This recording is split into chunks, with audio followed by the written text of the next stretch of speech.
yang membimbing kami, membuat dirimu nyaman berdiam di hati kami.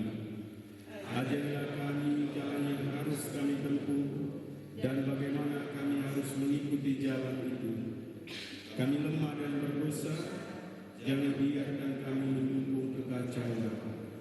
Jangan biarkan kebodohan menuntun kami ke jalan yang salah. Jangan pula keberpihakan mempengaruhi tindakan-tindakan kami. Kiranya kami menemukan di dalam Engkau kesatuan kami, agar kami boleh berjalan bersama menuju kehidupan abadi, dan tidak menyimpang dari jalan kebenaran dan apa yang benar.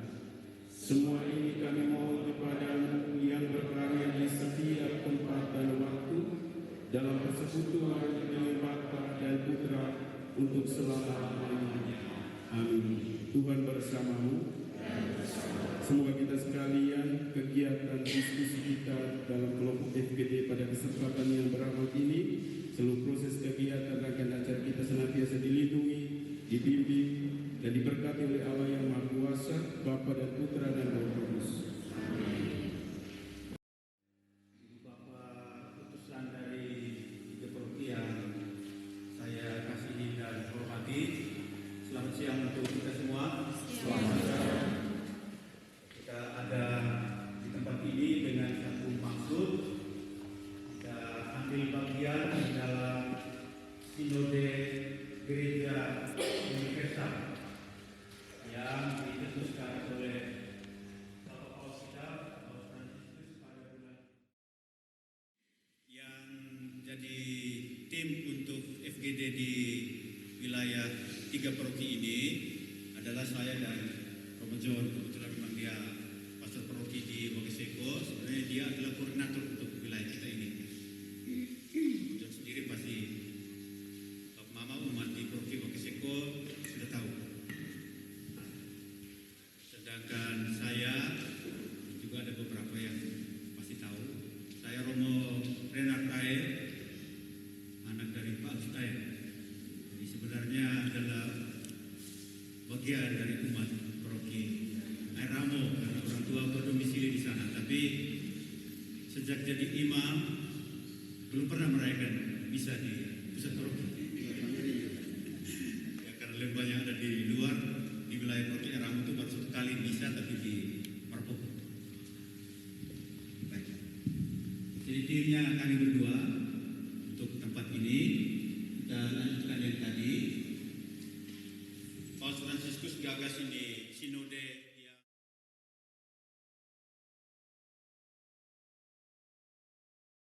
organisasi yang satu dengan yang lain, atau antara gereja sebagai institusi dengan komunitas budaya dan agama serta kepercayaan lain. Bagaimana peran gereja? Nah, makanya untuk menyatukan ini, gereja dan budaya ini harus bertemu dulu. Bagaimana yang terbaik? Supaya ini dari saya, supaya mencegah itu, andaikan kami laki-laki ke rumah perempuan atau perempuan datang ke rumah laki-laki, ini kami bilang, "Oh, Mai, begitu datang, bahwa mama mantu kita ini sudah siap, dia kamar kamu itu artinya bahwa mama sudah menyetujui hubungan baik kita. Itu tiba-tiba 5-6 bulan pada jangan sudah terlambat nih. Sudah terlambat. Artinya bahwa mama sudah merestui. Begitu konflik yang kita hadapi seperti digambarkan oleh Bapak John tadi.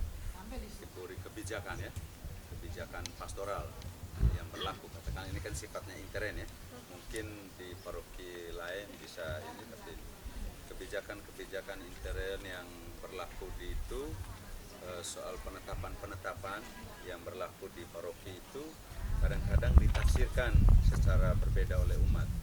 Nah, upaya penyelesaiannya itu adalah yang pertama tentu dari pihak yang menjadi yang punya kewenangan dalam hal ini. Kalau misalnya di paroki itu pasti ada unsur-unsur DPP atau dulu kita DPP sekarang PGDPM.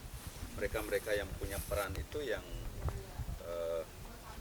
melakukan upaya-upaya untuk pencerahan, untuk memberi penjelasan kepada umat atau kepada pihak-pihak yang boleh jadi dalam situasi tertentu itu berada dalam situasi yang kita anggap sebagai konflik tadi.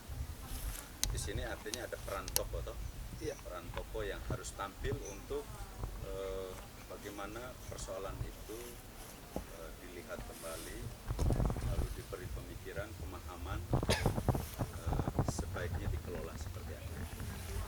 Sementara begitu. Baik, terima kasih Pak John. Bapak Ibu sekalian, saya kira tadi sudah diangkat oleh saudara kita bahwa satu hal yang dilihat dalam hal kehidupan menggereja, kehidupan bermasyarakat, beliau mengangkat tadi bahwa ada bentuk kesalahpahaman antara imam itu dengan awam, dalam hal ini umat dalam kehidupan berproki, terutama menyangkut dengan hal-hal terkait dengan kebijakan pastoral. Terus dalam menghadapi konflik ini sudah pasti bahwa tidak terjadi semacam jurang pemisah begitu. Sebagai risiko dari konflik yang terjadi, tapi justru di situ ada tokoh, ada pihak-pihak penengah di DPP, misalnya dalam hal ini penasehat, turun tangan untuk melakukan antara umat. Banyak KUB yang mengeluh malam wajib akan langgar-langgar. Kalau tidak doa di rumah itu mempengaruhi mereka. Dan solusi belum terselesai sampai sekarang. Langgar-langgar terus. doanya langgar-langgar. Langgar pokoknya. Dengan ada Billy, tidak semua di rumah saya. Tiba di ada Billy, saya ajak semua jangan sembah di rumah ada Billy. Kita lompat di Helen punya rumah. Itu terlalu amat banyak. Apa konflik komunitas ya? Konflik komunikasi. Lalu bagaimana dengan kaitan dengan antara gereja dan kepercayaan lain? Kepercayaan lain ini tentu secara dalam wilayah kami tidak ada konflik. Ketika orang tua belum nikah tapi anaknya dipermandikan, itu juga ada perbedaan pendapat, ada awam yang tidak setuju begitu. Yang begini ini berarti kita secara tidak kebijakan pastoral model begini itu sama dengan membiarkan orang tua ini tetap tidak menikah, kan anaknya tetap sambut baru atau tetap dipermandikan. Ini macam-macam itu, sehingga ada menurut saya antara umat yang satu dan umat yang lain. Saya mulai dari hal yang sederhana lagi. Bapak Fridus di sebelah ada kambing. Saya punya pekerangan.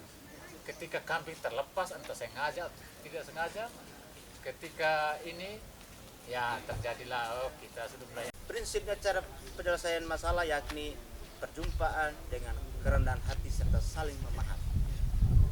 Dan jangan lupa satu lagi, karena kita saling mendoakan satu sama lain. Makasih, saya kembali. Sebelum saya lanjut, saya hanya mau sampaikan kepada adik-adik muda-mudi, ini saya lihat banyak unsur OMK. Nanti omong tentang konflik, saya hanya mau memberi semacam umpan balik untuk adik-adik, bahwa kita di rata-rata di Proki ini, semacam akhir-akhir ini, rendahnya semacam perhatian dan juga partisipasi dari OMK dalam kehidupan berproki. Dalam kaitan dengan konflik, mungkin ini bisa diangkat. Apakah ada hal yang terkait dengan konflik? Baik itu antara OMK dengan OMK dan juga mungkin antara OMK itu sendiri dengan pastor atau ke DPP. Mungkin itu yang bisa diangkat. Saya hanya memberi umpan balik sementara. Baik Bapak Ibu, tadi Bapak Rizwan telah menghantar kita bahwa omong tentang konflik ini itu sesuatu yang boleh katakan berkaitan langsung dengan keseharian kita, hidup kita. Hukum alam, kodrat kita tidak bisa melepaskan itu. Karena apa? Setiap individu ataupun kelompok manusia secara kodrati kita mempunyai keunikan. Ya, Bapak Ibu, tadi sudah disampaikan. Setiap pribadi mempunyai cara pandang dan pemahamannya masing-masing, sehingga jangan heran kalau dalam kehidupan bersama selalu saja ada benturan atau konflik tertentu. Yang kedua itu buku Madabakti. Selama ini kan selalu dengan jubilate. Kemudian core itu macam-macam. Yang namanya ordinarium itu kalau dari Madabakti kan sudah ada tuntutannya. Dari ini misalnya gaya Manado dari ini sip sudah selesai. Kalau di sana tidak. Tuhan kasihanilah ambil dari mana, kemuliaan dari mana, kudus dari mana, anak domba dari mana. Semuanya nano-nano. Nah, waktu itu kami bilang di Batu Api, Bapak Ibu tolong, ini sudah dari buku Madabakti. Kalau namanya ordinarium itu sudah ada aturan. Ngambil Manado, ambil semua dari Manado, tidak boleh kecuali ada sesuatu, tapi itu pun juga wajib. Keselamatan jiwa, keuangan itu akan disampaikan atau dilunasi kemudian. Yang penting menyelamatkan jiwa. Itu konflik antara pastor yang umat. Kalau umat dengan umat, saya pikir itu konflik kecil-kecil sosial di antara mereka. Kalau dengan lembaga dan agama-agama lain di atas itu tidak ada agama lain. Sehingga kami hanya agama Katolik saja. Sehingga di Borneo tidak ada terjadi konflik dengan yang mana-mana. Budaya tidak. Biasanya gereja juga dalam kegiatan atau urusan-urusan gereja melibatkan tokoh-tokoh adat yang ada di situ, dan upacara juga inkulturasi antara adat dengan gereja. Itu yang terjadi di Borneo. Dan salib yang sempat kita buat kemarin dan masih kita jalani juga sekarang. Jadi konflik antara orang tua dan anak muda ini seperti tidak ada kolaborasi antara orang tua dan anak muda. Orang tua lebih melihat bahwa anak muda kalau berkumpul itu lebih mengarah ke negatif. Seperti itu. Oh, mereka mungkin karena ada pacar atau ada sesuatu begitu sehingga mereka mau bergabung di OMK. Jadi saya melihat bahwa sepertinya orang tua tidak mengerti, ataukah anak muda yang tidak memberi pengertian kepada orang tua tentang bagaimana hidup ber-OMK. Itu saja. Terima kasih Nona Helen. Saya kira ini kita sudah ada terangkum. Ya. Sekarang mari kita bersepakat untuk mencari solusi dari konflik ini. Ini ada bilang bagaimana upaya penyelesaian konflik itu. Kita sudah bercerita. Iya. Dari cerita itu, nah mari kita keluar dari zona yang tidak nyaman ini menjadi zona nyaman. Kalau ini kita bisa selesaikan dengan solusi kita. Mungkin saya kira kita berpendapat. Yang pertama dari Mama Lence tadi. Mama Lence mengatakan ini lebih menurutnya yang seperti bahwa itu sebenarnya antar kepercayaan. Itu kan kelompok. Berbagai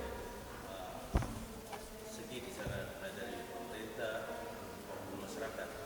Yang kedua, dalam peningkatan sehingga meningkat ini langsung pada kemiskinan yang agama tadi memang di sini kami ada satu kelompok agama Islam di pesisir sana, ada satu titik saja dan diskusi dialog memang ada hubungan secara budaya.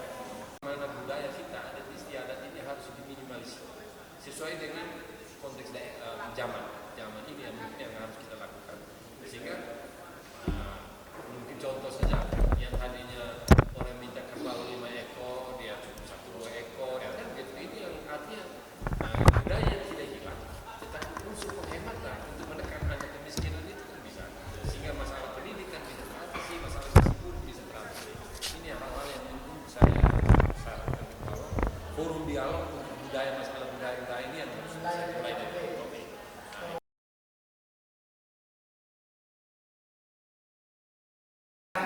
Konflik antara awam dengan imam. Imam tidak melayani umat dengan baik dalam pelayanan administrasi di paroki. Yang kedua, imam tidak konsisten dengan ketetapan pleno pastoral dalam pelayanan sakramen.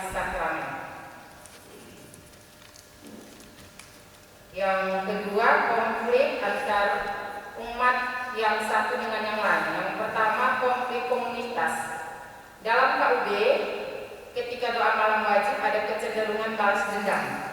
Soal kehadiran, ketika orang lain tidak hadir di rumah saya, maka saya pun tidak akan hadir doa di rumah orang itu. Yang kedua, konflik sosial antar umat dalam KUB karena ego, tidak saling mengerti atau menghargai dalam kehidupan sehari-hari. Contohnya, buka musik terlalu kencang sepanjang hari, ternak dibiarkan berkeliaran. Yang ketiga, konflik antar orang tua dan anak-anak muda atau OMK. Ada beberapa orang tua yang kurang mendukung kegiatan OMK. Mereka cenderung berprasangka negatif